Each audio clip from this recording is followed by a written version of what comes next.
You're listening to Alabama the Beautiful with cosmetic surgeon Dr. James Koehler and Kirstin Jarvis. Hey, Dr. Koehler. Hey, Kirstin. Today, we're going to talk about med spas and med spa safety. Okay. You've got a med spa here. Yes, we do. love it. Mm-hmm. Who is employed in the med Staff love spa? it. Staff love it. Yes, we do love it. Who works in our med spa? Brittany, Cheryl. Yes, Brittany and Cheryl. Brittany's our esthetician. Cheryl is our laser safety officer and our nurse who works all the lasers. Yes. First, let's define and differentiate between a traditional spa and a med spa. What makes it a med spa? Well, I would actually like to distinguish between a traditional spa, a med spa, and a med spa that is part of a surgical practice. Oh, okay. Because I think there are kind of some differences there. Yeah, okay. So a traditional spa is like, when you go to the Grand Hotel out here, you want to get a massage. They have different types of facials that you can have done. It's really non-invasive treatments. They're not dangerous. They're safe. Anybody can have them done. I mean, it's like getting pedicures and manicures and all of that kind of stuff. It's usually, a getaway to relax and, have a glass of wine and whatever. That's a traditional spa. A med spa is sort of similar because there are maybe certain treatments that would cross over. Like we do facials, okay? And those are things obviously like, maybe somebody's got a wedding or an event or something. They just want their skin to have a nice glow, whatever. Those are safe, easy procedures that you would also find in a traditional spa. But the med spa also does more advanced things that can make maybe more significant changes to your skin. So things like microneedling, radiofrequency microneedling, chemical peels, lasers like for photorejuvenation, lasers for hair removal, lasers to remove tattoos. And in some med spas also, Botox, fillers, thread lifts, which I'm not a fan of, but like those are the kinds of things that you find in med spas. And then what about the ones that are in doctors' offices, like surgeons' offices? And the only reason I would say that there's a little bit of a distinction there is that they would be the exact same as a other med spa, except for the big difference is, when you have a surgeon in that practice that's there, I think there's sometimes a tendency in med spas that, like, if you don't offer a facelift, you're going to be offering thread lifts to all your patients. And it's only because that's the only tool that you have in your toolbox if you don't do facelifts. And I'm not saying that, hey, if somebody wants a minimally invasive procedure, as long as they understand like what this is going to do or not do for them. And again, I'm not a fan of it, but it's out there. In my practice, if somebody's talking about that, my staff are going to be like, let's talk, they're going to educate them on what we can do and other things that we can offer. So same thing, like when we, you have something like cool sculpting. Okay, well, sometimes people would come in for a cool sculpting consult and it's like, oh, you need a tummy tuck. Like you've got muscle separation, you've got this, you've got loose skin. So we're not going to just offer them cool sculpting because we know we have something that's probably more appropriate for them. And that's one of the differences from just an isolated med spa versus a med spa that's part of a surgical practice. And also from a surgical standpoint, like I have people that I maybe do a facelift on, but then I'm like, hey, you would benefit from maintenance. And so now we can send you to, and we're here. And if they have any issues, like I'm still here. So I can talk to them. True. So what's required in terms of credentials for a med spa?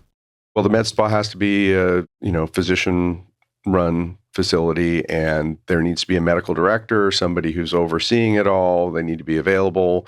There's all sorts of other little regulations depending on, if you're doing lasers or not. There's some requirements there. But the physician has to be, a med spa has a physician as part of it. And in this state, the physician needs to be immediately available. So they need to be on the premises. Yep. Are there certain treatments that you say should only ever be done under a doctor's supervision? Yeah, I mean, I think it's like we're in the process of changing here in Alabama. It used to be only physicians could inject things like Botox and fillers, and there's some new changes coming along there that nurse practitioners would be able to do that under, certain circumstances. There's some regulations there, but it could happen. It is happening. but under the direction of a physician. And because, although rare, there can be problems, and those problems will need to be managed. Like I mentioned when we talked about maybe injecting filler in noses, which I'm not a fan of it. But if you inject it into an artery, if you don't recognize that, or you don't have somebody that knows how to take care of it and handle it, that's where the physician part comes in, and that they're there to take responsibility for that and take care of that patient. So those would be two. If an office is doing something like thread lifting and it's an advanced practitioner that, or the physician themselves, those are procedural things, and they're definitely they're low risk, but they're not risk free. And so having a physician there to supervise that and make sure if there are issues that they can take care of that. Have you ever had to fix something that went wrong at one of those little pop-up places? We've seen people that have had, maybe not ideally done injectables and things, and either we dissolve it or have to do minor tweaks. Yeah. And we've had to do that in the past, but fortunately it's not super common. So. Okay. A lot of people go to less trustworthy, med spas because of pricing. What would you say to someone trying to save money but still wanting a safe experience? I would always seriously question when the price is ridiculously low. Like too good to be true. Yeah, if it's too good to be true, it probably is. And there was actually this happened recently, and I'm trying to remember, I think it was in Louisiana, as a matter of fact. Yeah, there were a couple issues with Botox. And I remember this actually happened in Florida, but it was probably around maybe 2004 or 5. There was people selling Botox that was research grade Botox to physicians at, med spas and stuff like that. And they were getting it for dirt cheap, and they injected it on people. And these people ended up with botulism, they full on diaphragm paralyzed, intubated in the ICU. Yes, absolutely. What they were injecting was 1 million times more potent than what we would be normally using for, it's not the FDA approved Botox. Okay. So, it's kind of like the difference between, maybe you drinking one of your White Claws versus drinking 100% pure rubbing alcohol. Yeah, Okay.